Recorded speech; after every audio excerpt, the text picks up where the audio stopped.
right, let's do this. All right, Martin, let's talk to the people. All right. Are we rolling? Yes. We are here to talk about our documentary film, Hidden Scenes. We're documenting the Bay Area music and art scenes back in the day. This documentary explores the vibrant underground music scenes found only through the discovery of smaller venues, makeshift spaces, warehouses, and subcultures. The documentary voices the stories of the artists and those who helped to build those obscure musical worlds, focusing on those who never achieved or shunned mainstream status, but want their stories told. My name is Jeff Ray, and I am the co-director, sound designer, and composer. My name is Martin Walter. I'm the co-director and main editor. Let's watch a little bit of what we shot already. The vibe here was like so crazy. It was so different. I remember, just being queer here. I remember before I was even like in Gravy Train fully, I did this movie called Jaded Consumer, and I just remember being in this backyard on acid when I was 20, and I was like, yeah, like I live in the Bay Area. It's so different here. None of the clubs would have any of our bands. We were just like not cool, not wanted. We were not making any money for anyone. We wanted to create a space that I guess today people would call a safe space. But at the time, we didn't really view it that way. We just knew that it would be a safe space for artists and like-minded people to do whatever they wanted without the structure of corporations and businesses. So we were kind of riding a line of attempting to get that done. I can't even remember how many bands I played in. My friend said I'm the king of obscure San Francisco bands. Like I can name 15 bands that nobody ever heard of that I played in. But definitely Fantasy was the most popular, where we were starting to play sold out shows, where people were packing it in. I've never had an experience since or before.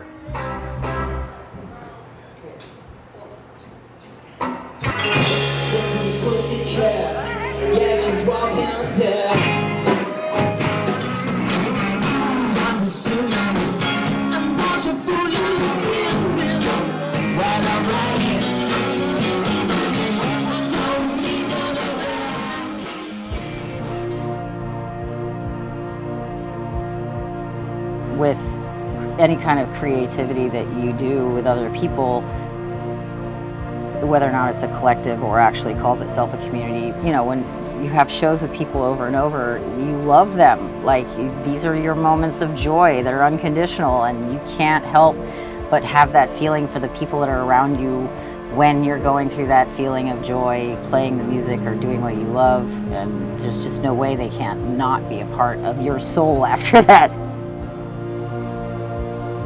The Bay Area has been alternatively really cool for us, and then, not very cool for us. Oxbow played in Paris, right? 6,000 people showed up. We played San Francisco a month later with the Eagle and the Leather Bar, and there had like 35 people there.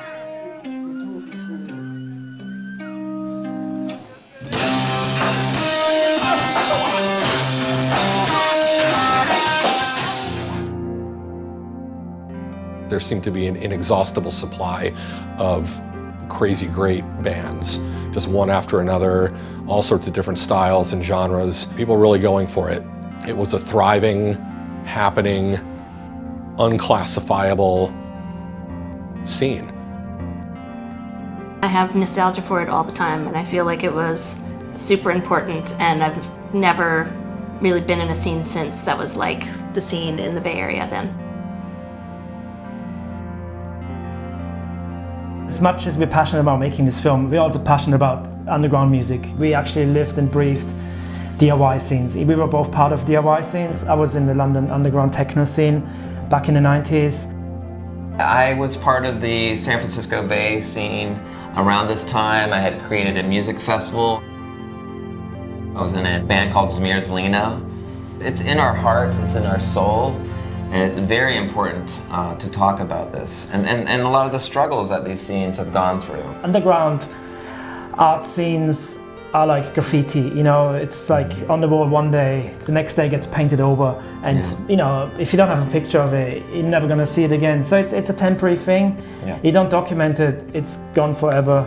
So far we've funded this project ourselves, pulled favors from friends, family, and acquaintances. Through this we got a lot of great footage, went on some crazy adventures, hung out with some amazing people, and got some great stories documented.